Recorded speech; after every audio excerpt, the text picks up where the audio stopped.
हाय, मैं हूं कोकिला और मैं अपनी मेडिकल की पढ़ाई पूरी कर रही हूं। मैंने अक्सर ऐसे देखा है कि मरीज डॉक्टर से कई तरह के सवाल पूछते हैं और डॉक्टर उन सवालों का जवाब देने की भरसक कोशिश करते हैं, पर समय की कमी, मरीजों की बढ़ती संख्या अक्सर उन्हें रोक देती है। इसीलिए अपने एक सीनियर डॉक्टर की मदद से मैंने सोचा कि क्यों ना एक टेलीविजन प्रोग्राम के जरिए आप सबसे बात की जाए। अरे घबराइए नहीं, इसका मतलब ये नहीं कि मैं यहां बैठकर आपको ज्ञान देने वाली हूं। कोई भी बीमारी हमारी आपकी जिंदगी से जुड़ी हो सकती है, इसीलिए उसे जिंदगी की नजर से समझना आसान भी है और बेहतर भी। आज मैं जिस डिजीज के बारे में बात करने जा रही हूं, उससे 5 करोड़ से भी ज्यादा हिंदुस्तानी ग्रसित हैं। उन्हीं में से एक है विवेक। ये है विवेक, आज की भागती दौड़ती जिंदगी के साक्षात उदाहरण। 35 साल की उम्र में इनकी इस तेज रफ्तार जिंदगी ने इन्हें आराम के साजो सामान तो जरूर दिए हैं, पर सुकून नहीं। हाँ, इनकी स्ट्रेस भरी जिंदगी ने इन्हें हाथों में दवा की गोली जरूर थमा दी है, हाई ब्लड प्रेशर यानी हाइपरटेंशन की। एक ऐसी बीमारी जिसे कंट्रोल तो किया जा सकता है, पर क्योर नहीं। जी हाँ, अनफॉर्चुनेटली ये सच है कि हाइपरटेंशन का क्योर नहीं है, यानी इसे जड़ से खत्म करने का कोई तरीका फिलहाल मेडिकल साइंस के पास नहीं है। हाँ, इसे जीवन शैली में बदलाव और दवाइयों से कंट्रोल जरूर किया जा सकता है। पर कुहू कुहू कोकिला, एक बात बताओ, अगर तुम्हारी मेडिकल साइंस हाइपरटेंशन को समझती है, उसे कंट्रोल करने की दवाइयां बना सकती है, तो उसे क्योर क्यों नहीं कर सकती? कौन? इज इट बबलू बिंदास? यस, बबलू बिंदास हियर। हाँ, अब तुम बताओ मेरे सवाल का जवाब। वैसे Bablu ji, medical science hypertension cure क्यों नहीं कर पाता, इसके बारे में हम बाद में बात करेंगे। पहले इन्हें ये तो पता चले कि हाइपरटेंशन का मतलब क्या है। तो बताइए, रोकता कौन है? हाइपरटेंशन यानी उच्च रक्तचाप या ब्लड प्रेशर को समझने से पहले हमें ब्लड और उसकी भूमिका को समझना होगा। खून हमारे शरीर का वो हिस्सा है जो हमारे विभिन्न अंगों तक जरूरी ऑक्सीजन और न्यूट्रिएंट्स को पहुंचाता है, यानी यह हमारे शरीर में एक कैरियर का काम करता है। पर सवाल यह उठता है कि खून हमारे शरीर में दौड़ता कैसे है? जवाब है हमारा हृदय और इनसे जुड़ी हुई हमारी आर्टरीज यानी धमनियां और वेन्स यानी शिराओं की मदद से। होता यह है कि हमारा हृदय एक पंप की तरह काम करता है और आर्टरीज यानी धमनियों के जरिए वो खून को शरीर के विभिन्न अंगों तक पहुंचाता है। यही खून वापस हमारे वेन्स के जरिए हमारे हृदय तक पहुंचता है और बस इसी तरह ये प्रक्रिया निरंतर चलती रहती है। पर कुछ लोगों में ये आर्टरीज किन्हीं कारणों से संकरी हो जाती हैं। नतीजतन हमारे शरीर के विभिन्न अंगों तक न्यूट्रिएंट्स पहुंचाने के लिए दिल को ज्यादा जोर से पंप करना पड़ता है। हमारे दिल के इस भारी पंपिंग से हमारी आर्टरीज पर ज्यादा प्रेशर पड़ने लगता है। इसी तरह कुछ लोगों में ब्लड वॉल्यूम बढ़ जाने से या दिल पर किन्हीं और कारणों से लगातार दबाव बढ़ने से धमनियों पर रक्त का दबाव बढ़ता जाता है और इन्हीं कंडीशंस को हम हाइपरटेंशन यानी हाई ब्लड प्रेशर कहते हैं। हमारा ब्लड प्रेशर सामान्य है या नहीं, इसे जांचने का सबसे सटीक और कारगर तरीका है ये बीपी इंस्ट्रूमेंट, जिसे आपने अक्सर अपने डॉक्टर के क्लिनिक में देखा होगा। पर सवाल ये उठता है कि ये छोटा सा डिब्बा, एक मरकरी का कॉलम और एक रबर कफ आखिर ब्लड प्रेशर को मापते कैसे हैं? किसी व्यक्ति का ब्लड प्रेशर मापने का अर्थ है उसकी धमनियों पर रक्त का दबाव पता करना। पहले उस वक्त जब हार्ट सिकुड़ता है और खून को धमनियों में पंप करता है, इसे हम सिस्टोलिक प्रेशर कहते हैं। दूसरा उस वक्त जब हार्ट वापस रिलैक्स होता है और खून उसके अंदर प्रवेश करता है, जिसे हम डायस्टोलिक प्रेशर कहते हैं। ब्लड प्रेशर को इसी सिस्टोलिक और डायस्टोलिक प्रेशर के रेशियो के रूप में ही मापा और लिखा जाता है। जैसे अगर किसी व्यक्ति का ब्लड प्रेशर 130/90 mmHg है, तो इसका मतलब है कि उसका सिस्टोलिक प्रेशर 130 mmHg है और डायस्टोलिक 90 mmHg। चूंकि सिस्टोलिक में हार्ट पंप करता है और डायस्टोलिक में हार्ट रिलैक्स्ड होता है, इसलिए सिस्टोलिक प्रेशर का मान डायस्टोलिक से ज्यादा होता है। सिस्टोलिक और डायस्टोलिक की ये प्रक्रिया हर वक्त चलती रहती है, उस वक्त भी जब हम काम कर रहे होते हैं और उस वक्त भी जब हम रिलैक्स कर रहे होते हैं।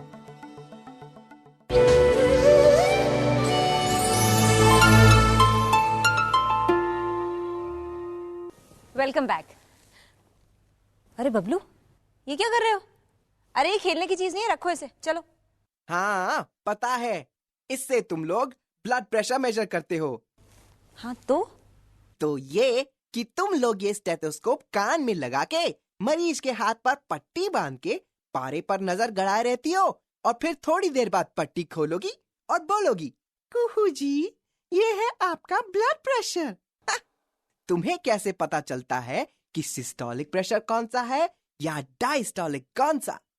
पर खैर, तुम्हें अभी क्या पता, तुम तो अभी पढ़ाई कर रही हो। मैं किसी और से पूछता हूँ। अरे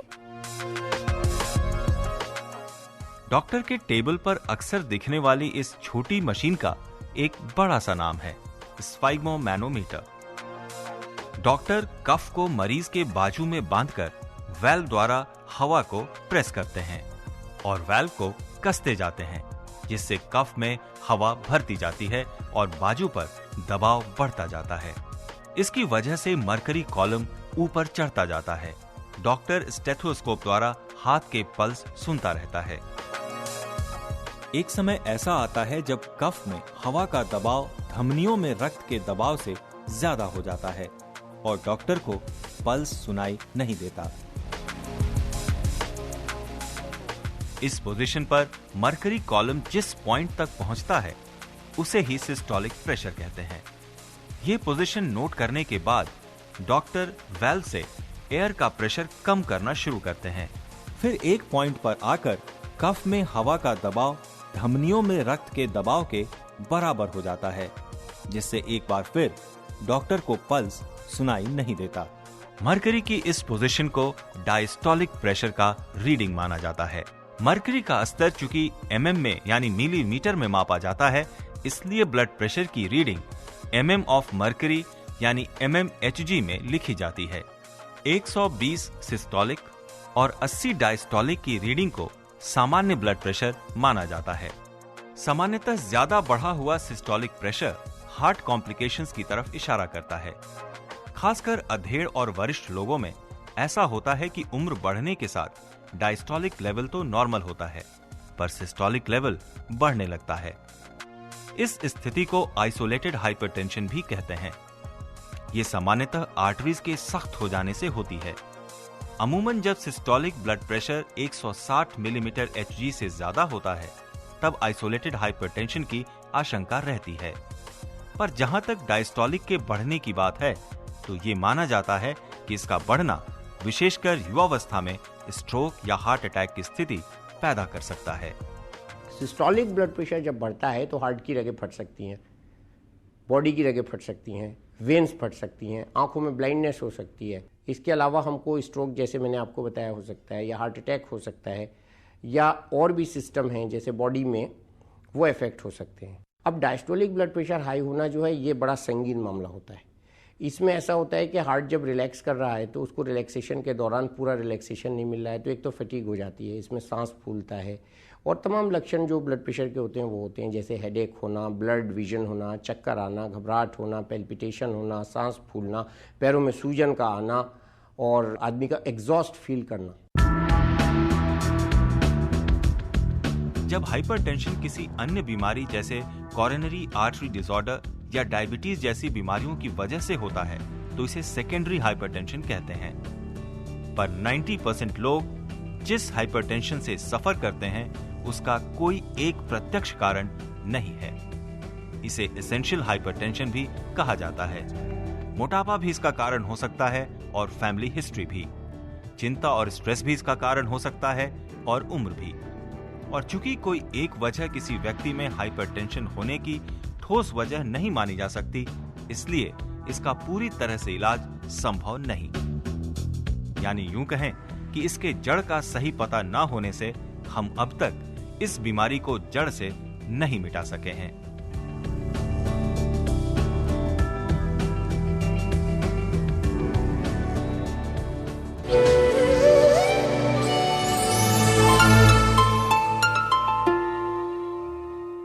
क्यों? पता चल गया हाइपरटेंशन का क्योर क्यों नहीं है? हाँ समझ गया। पर इस बुक में एक बड़ी इंटरेस्टिंग बात लिखी है कि कई बार कुछ लोगों में तो डॉक्टर को देखकर ही हाइपरटेंशन बढ़ जाता है और इसे व्हाइट कोट हाइपरटेंशन कहते हैं। वैसे मुझे लगता है कि जब तुम डॉक्टर बनोगी ना तो मरीज को व्हाइट कोट हाइपरटेंशन जरूर हो जाएगा। What? हाइपरटेंशन चाहे किसी भी वजह से हो, पर अगर ज्यादा समय तक अनडिटेक्टेड रह जाए तो खतरनाक साबित हो सकती है।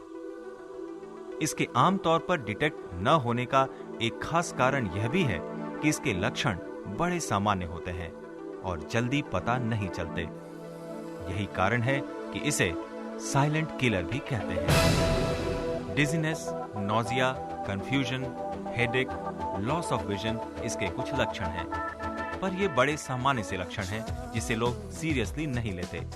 इसलिए हाइपरटेंशन से समय रहते सचेत होने का सबसे कारगर तरीका यह है कि अगर आप ओबीज हो या आपकी फैमिली हिस्ट्री हो या स्ट्रेसफुल वर्क हो तो कम से कम महीने में एक बार अपना ब्लड प्रेशर जरूर चेक करा लें। और अगर इस तरह के रिस्क फैक्टर्स ना भी हो तो भी बढ़ती उम्र के साथ जैसे 35 या 40 की उम्र से ब्लड प्रेशर की मॉनिटरिंग शुरू कर देनी चाहिए।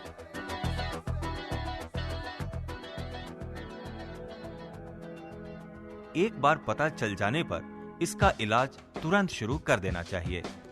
अगर ब्लड प्रेशर 160/100 mmHg के बीच है तो मुमकिन है कि सिर्फ लाइफस्टाइल में बदलाव से भी ये नियंत्रित हो जाए, जैसे नमक का कम से कम सेवन, फलों आदि का ज्यादा सेवन, धूम्रपान और अल्कोहल से परहेज। पर 140/90 और 160/100 के ही रेंज में कुछ लोगों को दवाइयां लेनी पड़ सकती हैं, खासकर उन्हें जिन्हें हाई कोलेस्ट्रॉल की शिकायत हो, स्मोकिंग करते हो या फिर इन्हें एक बार स्ट्रोक या हार्ट अटैक आ चुका हो। इसलिए आपके ब्लड प्रेशर को लाइफस्टाइल में बदलाव से नियंत्रित किया जाना चाहिए या दवाई से, इसका अंतिम निर्णय डॉक्टर का ही होना चाहिए। और किसी भी परिस्थिति में ब्लड प्रेशर का पता चलते ही ट्रीटमेंट अत्यंत आवश्यक है, वरना इसका बहुत बड़ा असर किडनी और दिल पर पड़ता है। एक बार डिटेक्ट हो जाने पर ब्लड प्रेशर की मॉनिटरिंग घर बैठे भी की जा सकती है, क्योंकि अब ऐसे आधुनिक इलेक्ट्रॉनिक गैजेट्स भी हैं जिनसे रेगुलरली ब्लड प्रेशर मापा जा सकता है।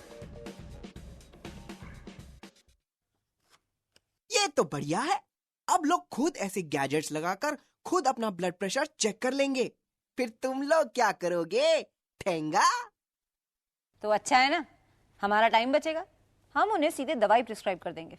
अरे ऐसे कैसे प्रिस्क्राइब कर दोगे? सारे ब्लड प्रेशर पेशेंट्स की एक ही दवा थोड़ी ना होती है। बीपी में भी तो फर्क होता है भाई। हाँ, वो तो होता है। अब जैसे विवेक को ब्लड प्रेशर स्ट्रेस की वजह से है तो उसकी दवाई अलग होगी, और किसी 55-60 साल के आदमी में ब्लड प्रेशर हो सकता है धमनियों के सिकुड़ने या कॉन्स्ट्रिक्ट होने की वजह से हो तो उसकी दवा अलग होगी। अरे डॉक्टर साहिबा, जरा ठीक से समझाइए। ये मुझे और तुम्हें पता है, इन्हें नहीं। Okay, then let's find out. असल में ब्लड प्रेशर की कहानी में 3 मुख्य किरदार हैं: ब्लड, हार्ट और ब्लड वेसल्स। ब्लड प्रेशर का कारण इन्हीं 3 में से एक होता है, इसलिए इसकी दवाइयां भी इन्हीं तीनों में से ही किसी एक पर असर करती हैं। इसी आधार पर ब्लड प्रेशर की दवाइयों को 4 कैटेगरीज में डिवाइड किया गया है। डाययूरेटिक्स जो ब्लड पर असर करती हैं, बीटा ब्लॉकर्स जो हार्ट पर प्रभाव डालते हैं, और तीसरा एस इनहिबिटर्स और कैल्शियम चैनल ब्लॉकर्स जो धमनियों पर असर डालते हैं। आइए देखते हैं कैसे।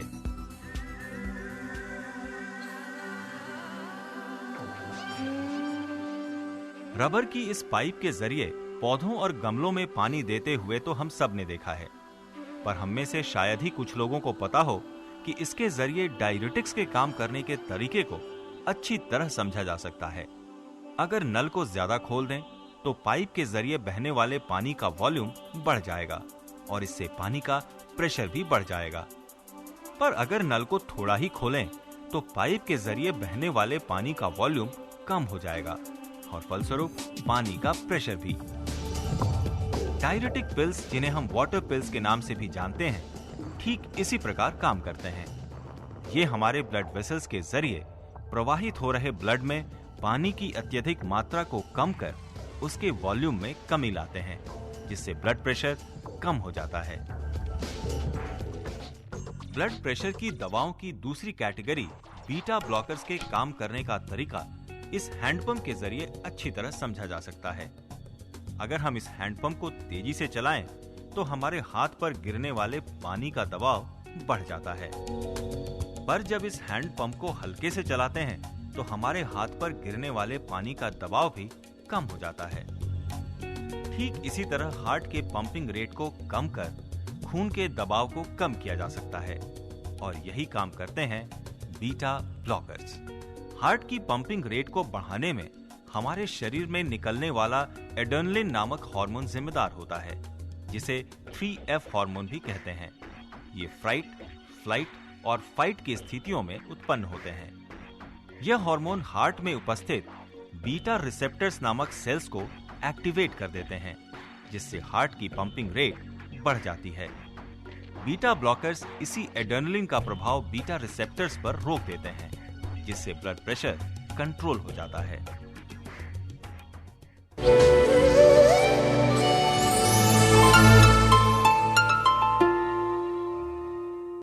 Welcome back. ब्रेक से पहले ब्लड प्रेशर के दो कारणों और उनके इलाज से तो हम वाकिफ हो गए। ब्लड वॉल्यूम बढ़ जाए तो ब्लड प्रेशर बढ़ जाता है, और अगर हार्ट की पंपिंग रेट बढ़ जाए तो ब्लड प्रेशर बढ़ जाता है। अब बात करते हैं ब्लड वेसल्स की। अगर किन्हीं कारणों से ब्लड वेसल्स सिकुड़ जाएं या कॉन्स्ट्रिक्ट कर जाएं, तो भी ब्लड प्रेशर बढ़ सकता है। तो पहले इसके कारणों का पता लगाते हैं, फिर दवाइयों का। हमारे शरीर में एंजियोटेंसिन कन्वर्टिंग एंजाइम यानी एस नामक एंजाइम होता है।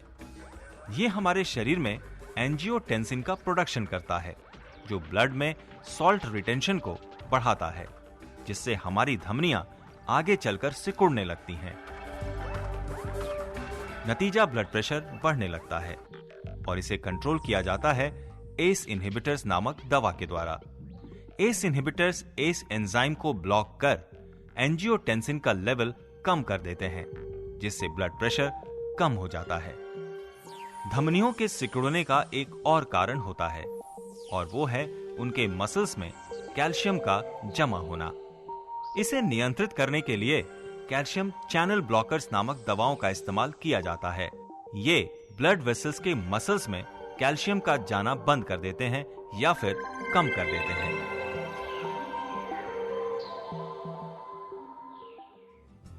ब्लड प्रेशर की दवा चाहे अकेली हो या कॉम्बिनेशन में, उसके इस्तेमाल में दो बातों का खास ध्यान रखना जरूरी है। पहला, कभी भी किसी दवाई को एकदम से बंद ना करें, बल्कि हमेशा अपने डॉक्टर की सलाह पर चलें। और दूसरा, डॉक्टर की बताई हुई डोजेज और शेड्यूल का स्ट्रिक्टली पालन करें। क्या हो बबलू, किस सोच में पड़ गए? मैं ये सोच रहा था कि हमने व्यूअर्स को diuretics, beta blockers, ACE inhibitor, calcium etcetera सारे समझा दिए, पर इस नाम से ना तो डॉक्टर दवाइयां लिखते हैं और ना ही मेडिकल शॉप वाले इस नाम से बेचते हैं। तो फिर ये लोग कैसे समझेंगे कि कौन सी दवा डायरेटिक्स है और कौन सी beta blocker? Yes, you have a point. जी हाँ, डायरेटिक्स, एस इनहिबिटर्स आदि दवाओं की कैटेगरीज हैं, पर कौन सी दवा किस कैटेगरी की है, ये बताने के लिए मेरे पास एक बहुत बढ़िया फंडा है। अधिकतर जिन दवाओं के अंत में LOL शब्द आता है, वे बीटा ब्लॉकर्स कैटेगरी की दवाइयां हैं, जैसे एटेरोलॉल, प्रोपेनोलॉल, मेटोप्रोजोल आदि। जिन दवाओं के अंत में प्रिल यानी PRIL शब्द आता है वे एस इनहिबिटर्स परिवार की दवाएं होती हैं, जैसे कैप्टोप्रिल, एनालोप्रिल, लिसिनोप्रिल इत्यादि। जिन दवाओं के अंत में डीपाइन यानी DEPINE शब्द आता है वे कैल्शियम चैनल ब्लॉकर्स परिवार की दवाइयां हैं, जैसे एम्लोडिपाइन, फेलोडिपाइन, नाइटेडिपाइन आदि। डाययूरेटिक्स परिवार की दवाइयों के अंत में अधिकतर MIDE या माइड शब्द आता है, जैसे फ्रोसेमाइड, टोरेसिमाइड इत्यादि। आइए अब नजर डालें एपिसोड की मुख्य बातों पर। हाइपरटेंशन में हार्ट, ब्लड और ब्लड वेसल्स का इंपॉर्टेंट रोल होता है। ब्लड प्रेशर को सिस्टोलिक और डायस्टोलिक प्रेशर के रूप में मापा जाता है। जब हार्ट सिकुड़ता है और खून को धमनियों में पंप करता है तो उसे सिस्टोलिक प्रेशर कहते हैं, और जब हार्ट वापस रिलैक्स होता है और खून उसके अंदर प्रवेश करता है तो उसे डायस्टोलिक प्रेशर। सिस्टोलिक और डायस्टोलिक प्रेशर में किसी एक का या दोनों का बढ़ना हाइपरटेंशन का सूचक होता है। इसके कई तरह के कॉम्प्लिकेशंस होते हैं जो हार्ट से लेकर किडनी तक किसी भी ऑर्गन को इफेक्ट कर सकते हैं। हाइपरटेंशन को दवाइयों से कंट्रोल किया जा सकता है, जिनकी 4 प्रमुख कैटेगरीज हैं: diuretics, beta blockers, S inhibitors और कैल्शियम चैनल ब्लॉकर्स। जाते जाते बबलू बिंदास करे एक सवाल, परखे जो हाइपरटेंशन के विषय में आपके ज्ञान का हाल। हाइपरटेंशन की दवाइयों की कितनी कैटेगरीज हैं? सवाल का जवाब हमें इस पते पर भेजें। Development and educational communication unit, number 3139, TECU building, SAC campus, Ambawadi Vistar, Ahmedabad 380015।